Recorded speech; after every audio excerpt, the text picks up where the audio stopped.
Hi, and welcome back to the Rolling Darkness Review channel. Let's use the handy random darkness generator to see what we're doing today. Okay. Well, this is actually the last show so far that Glenn and I did as the Rolling Darkness Review from 2015. Die Reise der Toten, or The Voyage of the Dead, if you're not being German and pretentious. But we thought it suited the UFA style poster we did for the cover this time. Anyway, my story is called The Return of Boy Justice.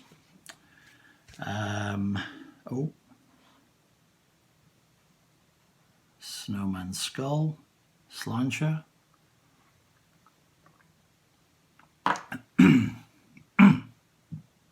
Getting used to it. The Return of Boy... Oh, I should explain. The little lavalier mic that I was using last week has broken. So I don't know if there'll be a noticeable change in the sound quality. But if there is, sorry, it appears to be recording. Okay. The Return of Boy Justice. Nearly gave him a fucking heart attack.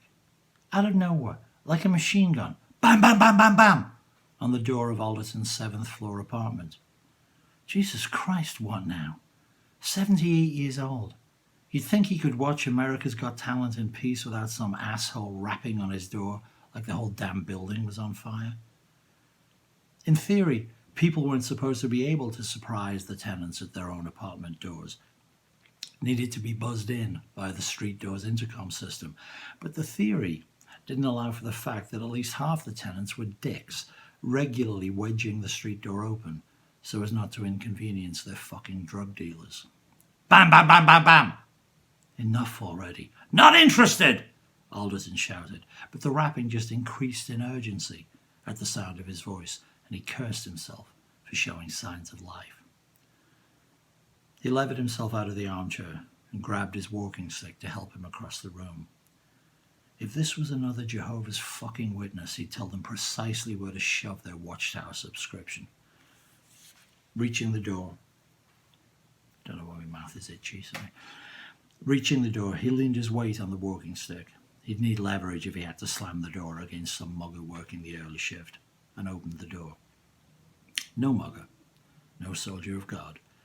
A kid, breathless and wide-eyed, black and maybe 10 years old, who, the second the door was open, stepped into the apartment, or tried to, till Alderton's walking stick pressed against his tiny chest and held him back.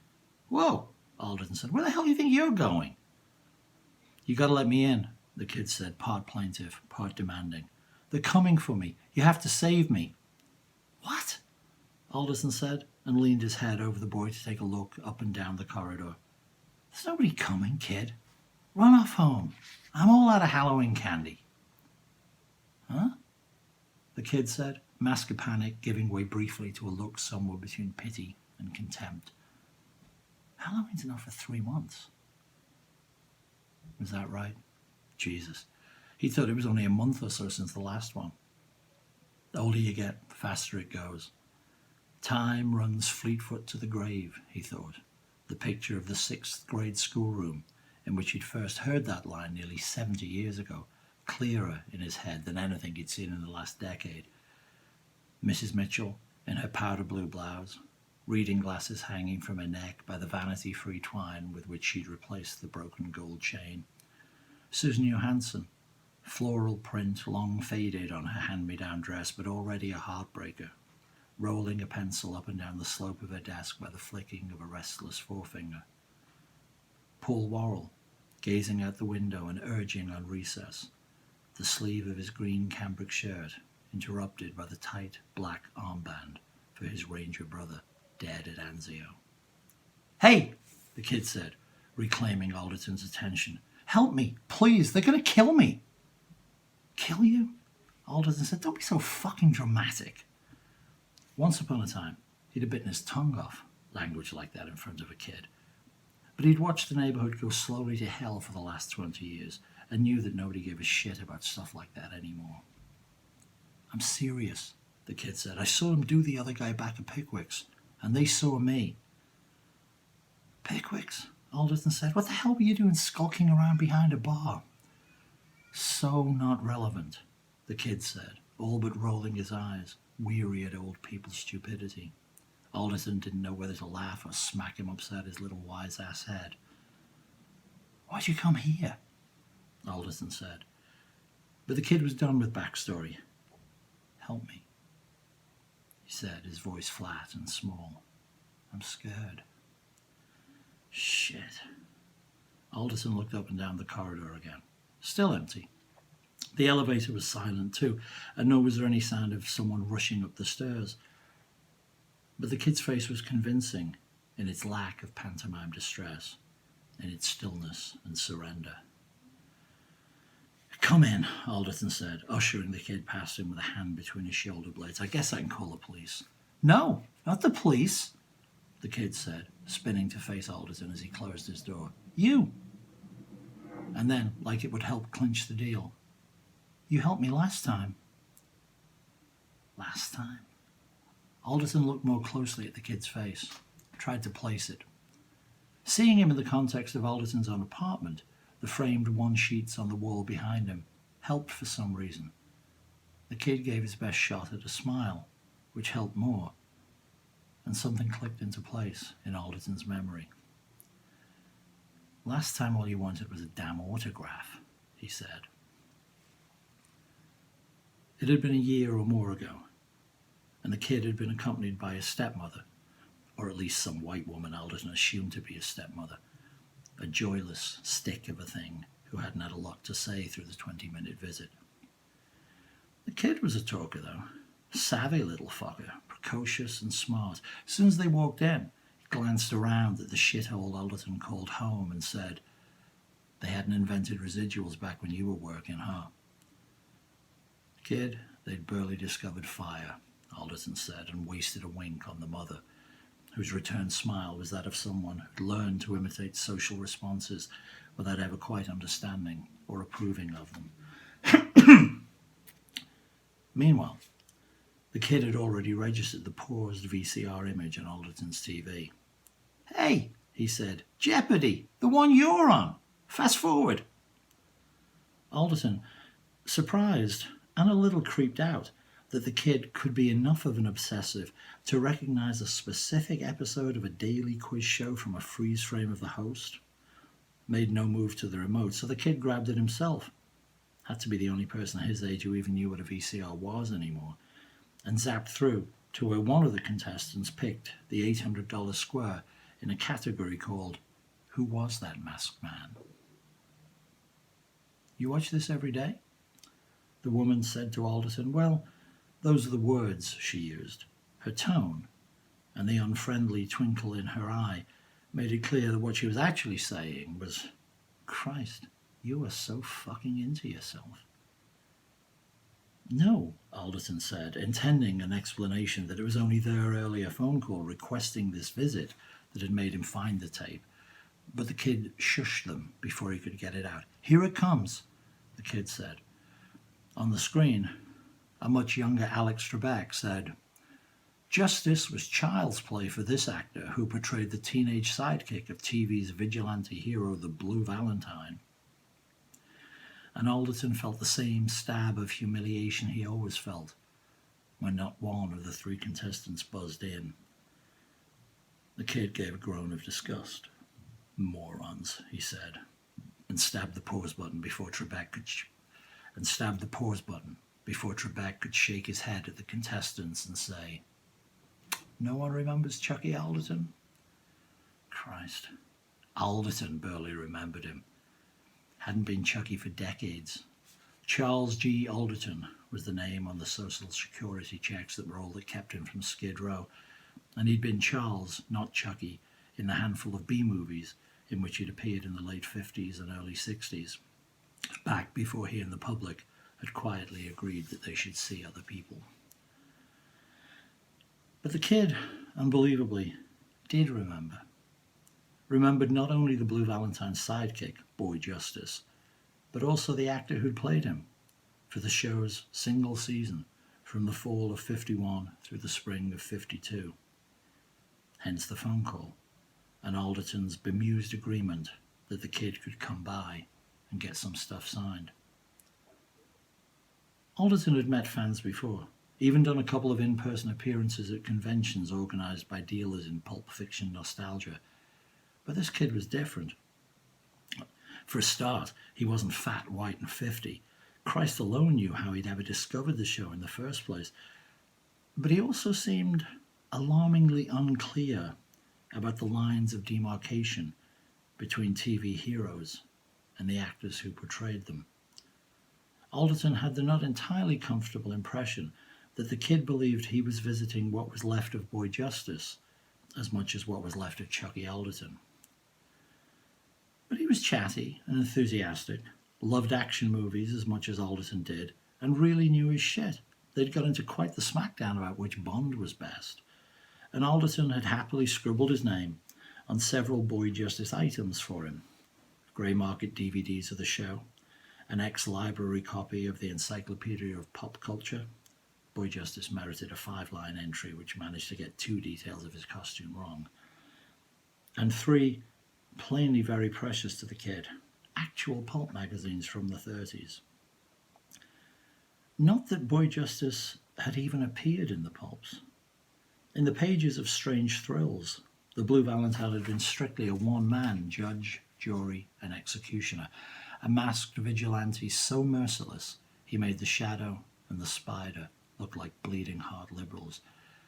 And it was only the insistent whim of a TV executive that had given him a teenage sidekick for his small screen rebirth and granted Alderton what little enduring fame he had.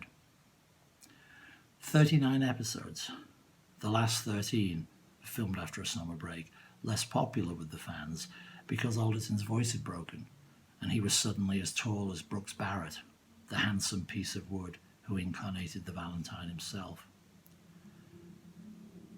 And now the kid was back in Alderton's apartment and apparently in trouble. "Come on, sit down," Alderton said. "Catch your breath. You want some coffee?" "Oh, wait, 10. Can you drink coffee?" "We won't have time," the kid said. "We won't have time?" "Here," the kid said. "You'll need this." He pulled something from his pocket and pressed it into Alderton's palm. It was a souvenir pin, a cheap tin premium. Alderton vaguely remembered them giving away in cereal boxes sometime back before the space age. Alderton's younger face, masked and smiling, with his own name lettered below and Boy Justice's name lettered above. "Put it on," the kid said. "This thing's probably worth money," Alderton said. "You should keep it, shove it up on eBay." "Put it on!" "Jesus Christ, relax already," Alderton said, sticking the stupid thing onto his shirt. "There, it's on. Now calm down. They weren't right behind you, so they're not going to know to look here." "They'll have looked you up," the kid said. "Looked me up?" The kid pulled a cell phone from the pocket of his jeans and waggled it at Alderton. "Hello?" he said in his best earth-to-idiot voice. "21st century? Apps? IMDb? Street directory?" "You're missing the point," Alderton said, trying to keep the right back at you exasperation out of his voice. 10 years old, cut him some slack.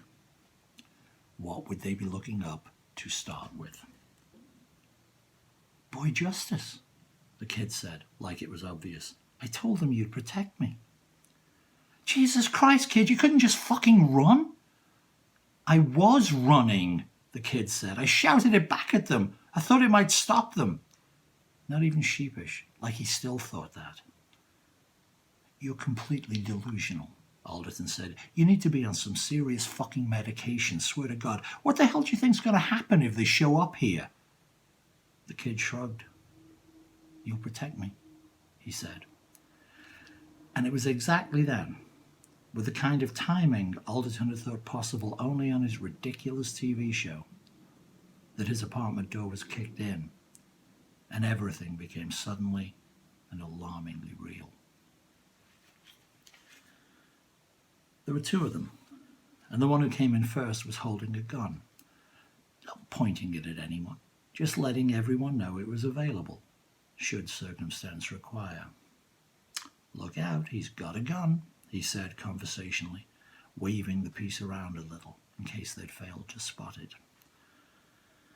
While his partner did a poor job of closing the broken apartment door, and the kid ran instinctively behind Alderton to huddle into a protective crouch on the lazy boy, the one with the gun strode further into the room, checking it out briefly and dismissively before settling his gaze on Alderton. He sniffed twice, theatrically, as his partner ambled up to join him. "Hey," he said, as if to an invisible audience. "Old guy smell. It is real." Little prick. Alderton would have told him as much, but he was too busy being afraid.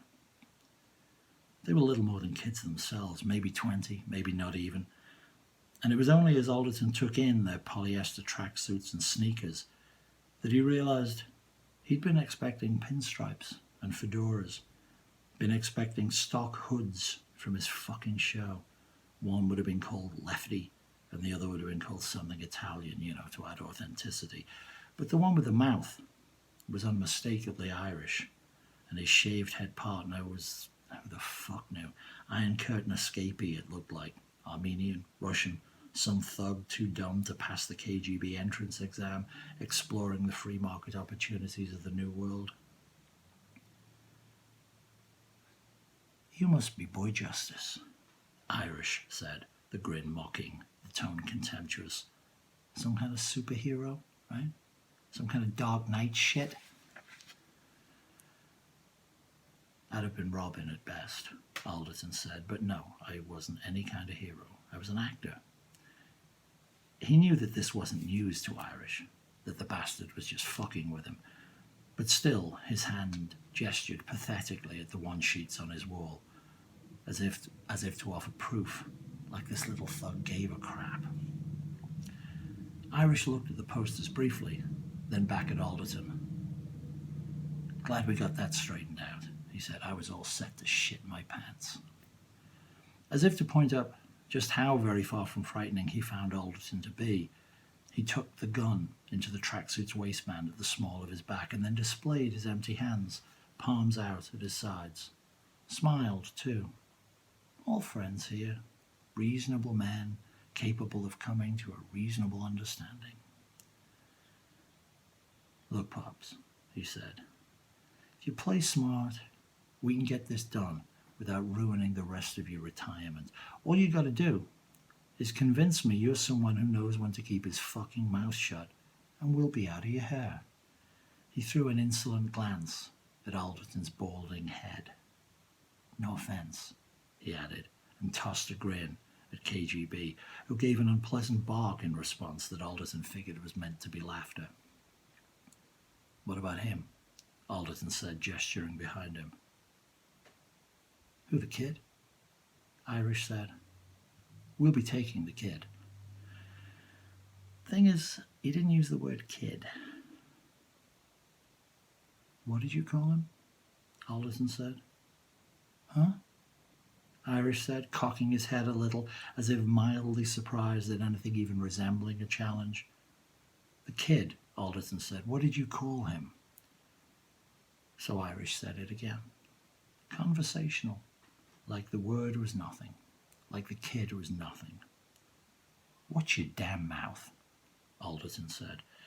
His voice wasn't as steady as he'd have liked it to be, but still he felt the air suck out of the room and everything come to a bright and trembling focus as Irish took a step nearer to him. "Watch my mouth," Irish said. "Watch my mouth? Why don't you watch it for me? Watch it bite your fucking face off." He snapped his teeth together, jutting his head forward, and grinned with satisfaction as Alderton flinched and took a step back, wobbling and having to steady himself with his stick. He'd all but bumped into the lazy boy, from where the kid's frightened breath was, for the moment, the loudest thing in the room.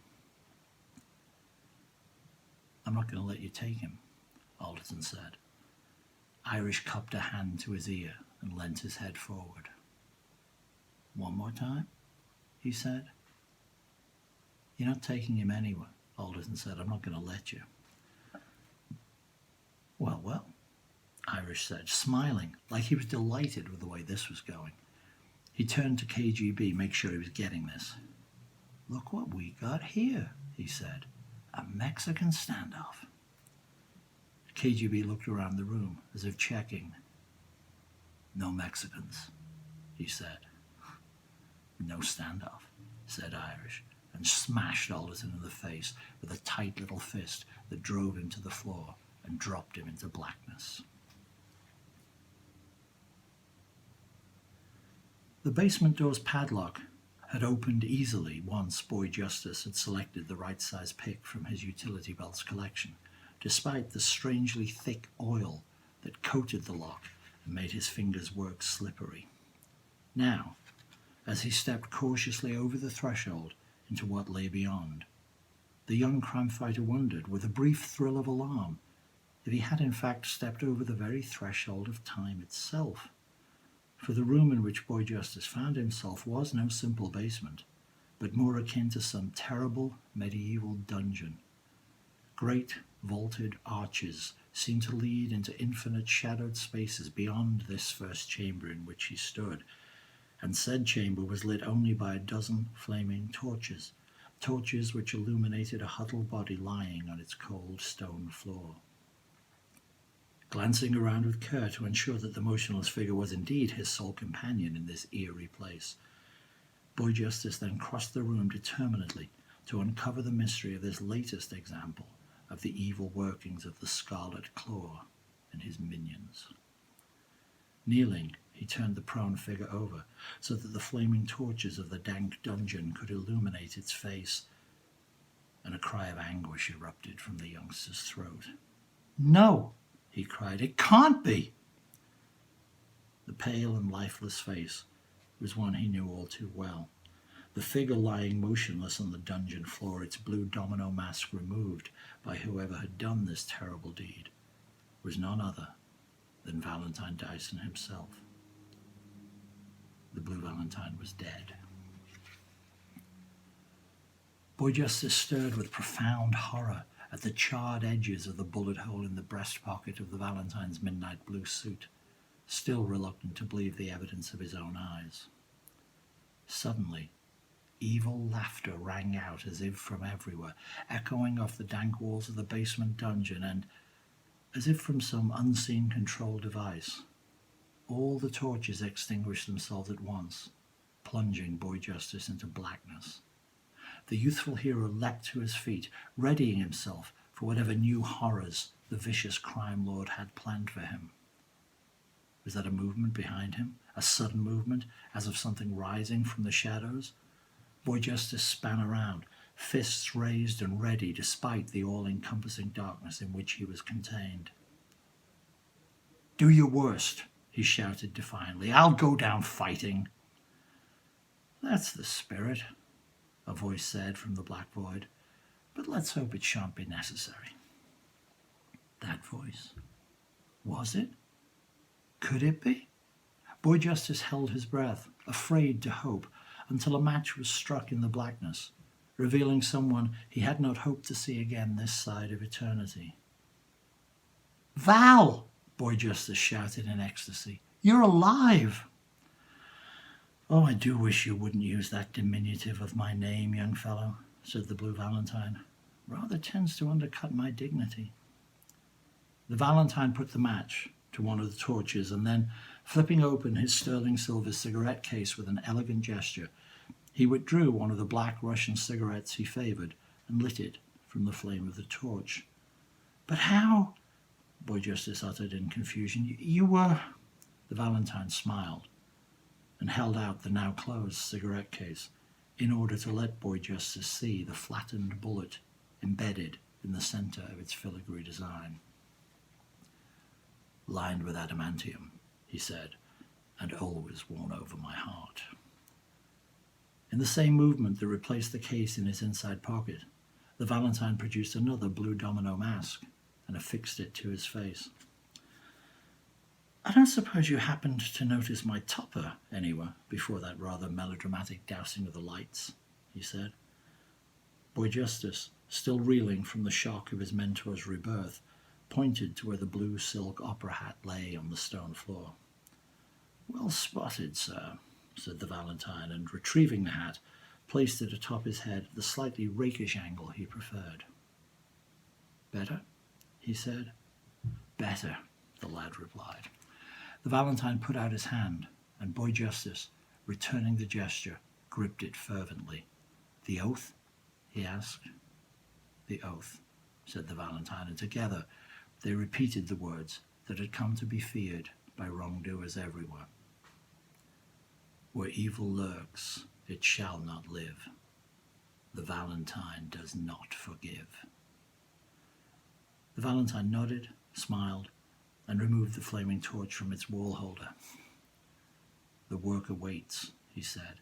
"Let us explore the labyrinth. We have criminals to kill and innocents to rescue." With no further ado, the Blue Valentine set out beneath one of the vaulted arches to whatever mysteries lay beyond.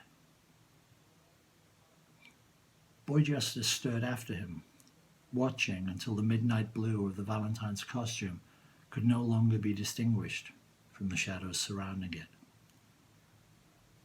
Any moment now, the lad thought. Any moment now I'll start after him. Yes. Any moment now. But why weren't his legs moving? Why did he suddenly feel so tired, so weak, so old? Why couldn't he open his mouth to call after his friend? Without understanding why, he felt his thumb rubbing against the first two fingers of his hand, the fingers that had worked the padlock that had been coated with a mysterious oily substance. Boy Justice tried to shout, tried to move, but it was too late.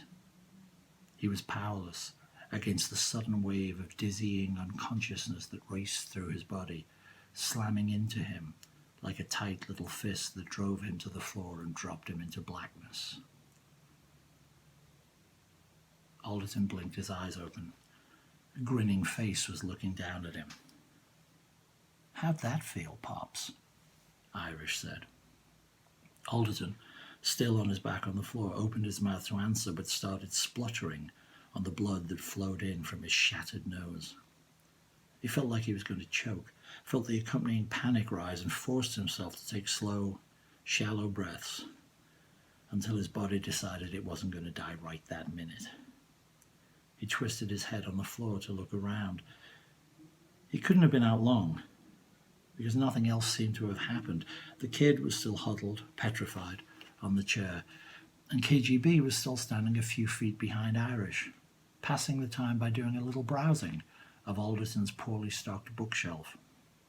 He ran his finger along the spines of the thrift store paperbacks as he turned to look down at Alderton. "You read all these?" he asked. All these? Christ almighty. There were probably 25 books in total. "No," Alderton said. "I just keep them there to impress my dates."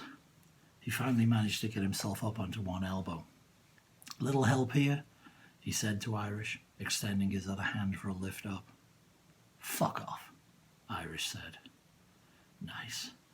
Alderton grabbed at his stick, lying beside him, to help himself up, but Irish snatched it away. "Don't want you getting ambitious," he said, and broke the stick in two over his knee, letting the broken halves fall back to the floor. "Huh?" Alderton said, then got it. "Oh, right," he said, picking up the longer half of the broken stick and levering himself awkwardly up onto one knee. "Your chosen profession has taught you to exercise caution, even in the least likely of situations." Irish curled his lip. "Speak fucking English," he said. "You're being careful," Alderton said. "Perfectly understandable. You're fearful, lest an old cripple give you a nasty tap with a thin piece of wood." KGB laughed, with what sounded like actual pleasure. "Lest," he said, voice cracking on the word. with amused delight. Alderton had always enjoyed an appreciative audience, but he wished KGB had kept his admiration to himself, because Irish plainly felt slighted by his partner's laughter, felt a tiny slip in his command of the room, and was going to have to do something about that. He glared at Alderton. "You think you're better than me?" he said. Alderton, still on one knee, his arm trembling as it tried to lift his miserable old body, the shattered end of the broken walking stick all but buckling on the floor, stared up at him, at the rage in his dark little eyes, and saw the future. Saw the absence of reason, the absence of mercy. Saw himself and the kid dead at the hands of this stupid thug, and thought, fuck it. "Better than you?" he said. "I've passed turds that are better than you, you rancid little motherfucker." Irish's face creased in primal fury, and he flung himself down towards Alderton. Moron, Alderton thought. Wished he had time to say it, but he didn't.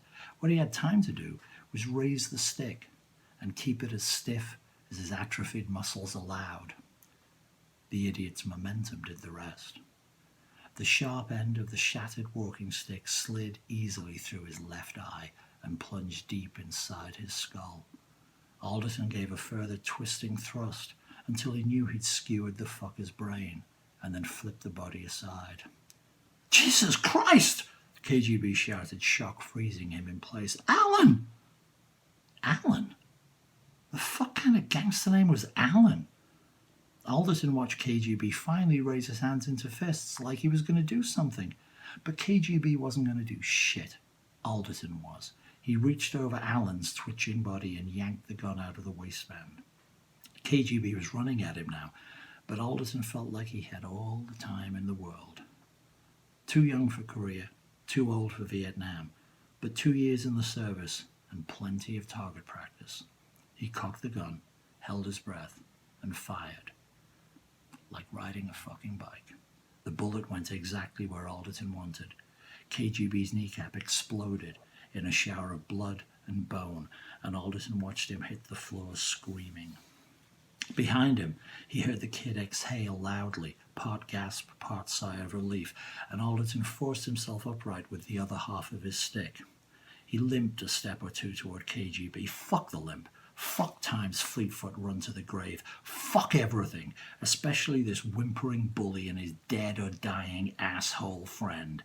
Alderton's blood was up. Something resembling the memory of an erection was stirring in his pants, and he leveled the gun in the direction of KGB's face and watched him splutter and sob. "Georgie Balloons," Alderton said. "Joey Rats. Those are fucking gangster names, you pissant little bitch." And his finger tightened on the trigger. KGB closed his eyes in terror. "The Valentine does not forgive," said a voice in Alderton's head. The kid's voice. Brooks Barrett's voice.